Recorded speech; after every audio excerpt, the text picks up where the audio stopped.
Bueno, comenzamos la grabación de un nuevo vídeo.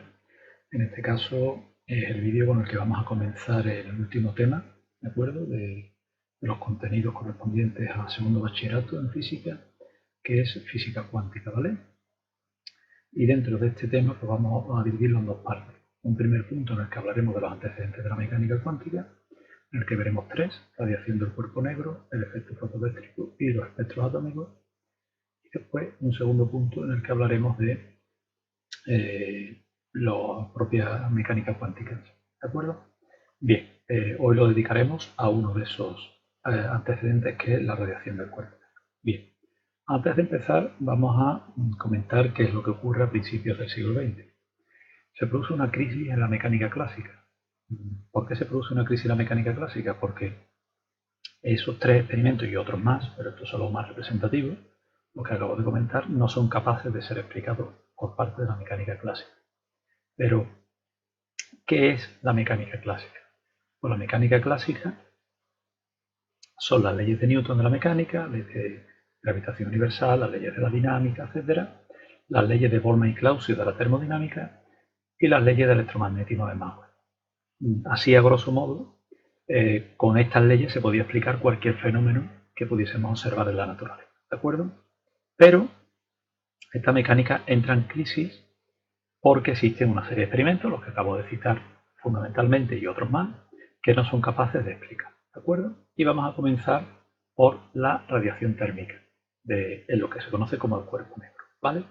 ¿Qué es la radiación térmica? Pues la radiación térmica es la energía emitida por cualquier sistema, energía electromagnética luminosa, por el hecho de estar a una determinada temperatura. Por ejemplo, nosotros, como seres vivos que somos de sangre caliente, pues emitimos radiación térmica en función de nuestra temperatura corporal, que está dentro de la zona del infrarrojo, ¿de acuerdo? Pues cualquier objeto, en función de su temperatura, emite radiación, ¿vale? ¿Pero qué es el cuerpo negro? Bueno, para ver lo que es el cuerpo negro, antes vamos a comentar, bueno, ejemplos, ya he puesto el de nosotros mismos, sino por ejemplo un trozo de hierro incandescente, cuando está el rojo vivo emite radiación y por eso se ve rojo, el cambio de coloración del carbón o la leña cuando arde, el filamento de la bombilla, es decir, en función de su temperatura emite radiación. Sí es importante recordar que cuanto mayor sea la temperatura, mayor será la frecuencia de la radiación emitida y menor su longitud de onda. Recuerdo que la frecuencia y la energía son directamente proporcionales. A mayor energía emitida, más frecuencia y por tanto menor longitud de onda. La longitud de onda y la energía son inversamente proporcionales. Bien, teniendo esta idea clara, vamos a ver qué es el cuerpo negro. El cuerpo negro es una entidad que absorbe toda la radiación que le llega, y como absorbe toda la radiación que le llega, se ve negro. Y luego emite esa radiación a medida que alcanza una determinada temperatura. En función de la temperatura a la que se encuentre, empieza a emitir radiación. Para que nos hagamos una idea, imaginemos un objeto en el que entra una radiación, ¿de acuerdo? Por el orificio. Esa radiación empieza, fijaros, a reflejarse y en cada una de esas reflexiones se va absorbiendo. De tal manera de que como no sale del orificio, toda la energía de la radiación ha quedado aquí confinada, ¿de acuerdo? Y ha sido absorbida por ese cuerpo, ¿de acuerdo? Bien, vamos a analizar ahora la energía que emite ese cuerpo. Aquí tenemos la representación gráfica de la energía emitida frente a la longitud de onda, ¿de acuerdo? En función, fijaros, de la temperatura, ¿vale? Aquí tenemos la gráfica para una temperatura T1 de ese cuerpo negro, T2, T3, ¿verdad? Y teniendo en cuenta que la temperatura T1 es mayor que T2 y T3, ¿vale? Vemos que es una distribución gaussiana, ¿vale? En el que va a existir un máximo de emisión de energía para cada una de esas temperaturas. A esa longitud de onda máxima de emisión de energía, ¿de acuerdo?, le corresponde un determinado valor. ¿De acuerdo? Bien. ¿Cómo se explica lo que se obtiene? No es que cómo se explica, sino qué ecuaciones desde el punto de vista experimental se obtienen para poder representar esta gráfica. Pues hay dos fundamentalmente. La ley de Stefan Boltzmann, que lo que viene a decir que la energía emitida es directamente proporcional a la cuarta potencia de la temperatura. Y por último, que siempre se va a cumplir que el máximo de longitud de onda para cada temperatura por la longitud de onda permanece constante. Es decir, que si nosotros conocemos el valor de longitud de onda, este en concreto aquí, para T sub 3, y lo multiplicamos por la temperatura, conocemos el valor de longitud de onda máxima de emisión para T sub 2, ¿veis? Y lo multiplicamos. Y conocemos el valor de longitud de onda máxima emitida para T sub 1, los tres productos, siempre que hablemos del mismo cuerpo, evidentemente, ese producto de longitud de onda máxima para T sub 3 por T sub 3, la longitud de onda máxima correspondiente a T sub 2 por T sub 2, etcétera, siempre va a permanecer constante. ¿De acuerdo? Estos son leyes obtenidas de la experiencia. ¿Vale? Pero lo que no sabemos desde el punto de vista teórico, por qué el cuerpo negro, o un cuerpo de este estilo, que absorbe toda la radiación que le llega y que emite esa energía en función de su temperatura, pues tiene esta distribución en su emisión. ¿De acuerdo?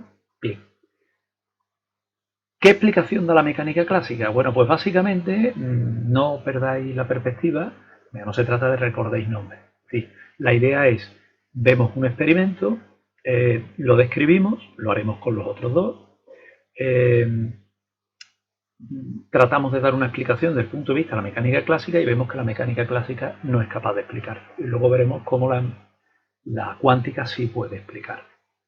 Rayleigh y Jeans, ¿de acuerdo?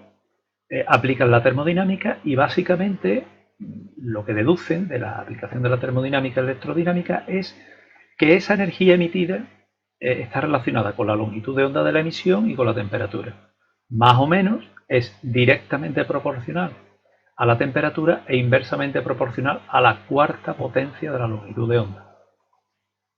De ahí, digamos que son capaces de explicar qué es lo que está ocurriendo, excepto cuando los resultados experimentales se acercan a la zona del ultravioleta. Cuando nos acercamos a la zona del ultravioleta, los resultados experimentales no concuerdan con lo obtenido de la aplicación de la mecánica clásica. Es lo que se llama la catástrofe ultravioleta. Es decir, cuando llegamos a emisiones de cuerpos de energía dentro de la zona del ultravioleta, los resultados experimentales no concuerdan con lo que proponen Rayleigh y Jeans aplicando la mecánica clásica. Por lo tanto, nos encontramos con un problema. Estamos ante un experimento que no es capaz de ser explicado con las leyes y teorías que hasta ese momento, así lo que se conoce como la mecánica clásica, teníamos, digamos, como base para explicar los fenómenos, ¿no? ¿Quién explica esto? Pues explica esto Max Planck, ¿de acuerdo? En el año 1900. Y entramos en la era de la cuantización. Ahora veremos eso de mecánica cuántica, de dónde viene. Planck lo que obtiene es una ecuación que explica, que se adecúa a la gráfica que hemos visto antes, esa distribución gaussiana para cualquier rango de temperatura y por tanto de energía emitida por los cuerpos. Para ello hace dos consideraciones. La primera consideración es que la energía emitida por esos átomos que están absorbiendo esa energía y que después la van a soltar es un múltiplo entero, n, multiplicado por una constante h que se conocerá como la constante de Planck y que aparece como constante en cuántica por todos sitios, ya se verá en un futuro, multiplicada por la frecuencia del oscilador, ¿de acuerdo? Por la frecuencia de emisión de esos osciladores, de esos átomos, ¿vale? De esa energía emitida. Es decir, para que os hagáis una idea, si el producto H por nu es 50, esos osciladores atómicos solamente van a emitir energía por valor de múltiplos enteros de n. 50 si n vale 1, 100 si n vale 2, 150 si n vale 3. Es decir, que esos osciladores atómicos emiten energía de forma discontinua, no emiten energía de forma continua. Eso viola lo que hasta este momento se conocía de la mecánica clásica. Según la mecánica clásica, la emisión de energía es continua, ¿de acuerdo? Yo puedo coger un objeto y subirlo a la altura que me dé la gana, siempre que yo le suministre la energía potencial suficiente para que suba. Sin embargo, parece que a este nivel la emisión de energía por parte de esos osciladores atómicos que forman parte de ese cuerpo negro lo hacen de forma discontinua, son múltiplos enteros. A esos paquetes de energía se le llaman quantum y de ahí viene la mecánica cuántica, es decir, la emisión de energía de forma discontinua, la cuantización de la energía. Esos osciladores atómicos, además hay que hacer una segunda consideración, y es que los osciladores atómicos emiten energía dependiendo de la frecuencia. Es decir, que si la frecuencia de emisión es baja, habrá un mayor número de osciladores atómicos, es decir, de átomos que puedan emitir energía. Sin embargo, cuando la frecuencia de emisión es alta, no todos los osciladores atómicos pueden emitir esa energía, por lo tanto el número de osciladores atómicos disminuye. ¿Vale? Haciendo esas consideraciones que violaban lo que era lo conocido hasta ahora de la mecánica clásica, esa absorción o emisión de energía de forma discontinua, Planck obtiene una ecuación que es muy simple, pero conceptualmente es muy compleja. E igual a h nu, lo que nos viene a decir es que la materia absorbe o emite energía de forma discontinua y no de forma continua. Y eso será muy importante en cuántica y en contenidos que veremos próximamente. Conclusiones, por tanto, que al igual que la materia está cuantizada, es decir, la materia está dividida por partículas a nivel más simple, que son los átomos, la energía también está cuantizada, es decir, la energía se absorbe y se emite de forma cuantizada en paquetes de energía. Es una absorción o emisión de forma discontinua. Y que al igual que los átomos tienen distintos tamaños, y hay átomos mayores y átomos menores, los de oxígeno son mayores que los de hidrógeno, los de uranio son mayores que los de oxígeno, etc.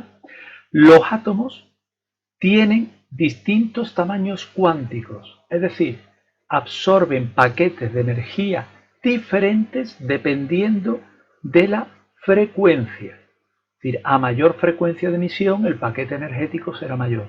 A menor frecuencia de emisión o de absorción, el paquete energético será menor. ¿De acuerdo? Mayor o menor en función de la frecuencia. Bien, con esto finalizamos el vídeo, pero recuerdo, hay un experimento, cuerpo negro, sabemos que la materia emite energía en función de su temperatura, la distribución de energía no es capaz de explicarla la mecánica clásica, las leyes correspondientes a la mecánica clásica, que ya he citado al principio del vídeo, y es Planck utilizando la mecánica cuántica, perdón, la cuantización de la energía, ¿de acuerdo?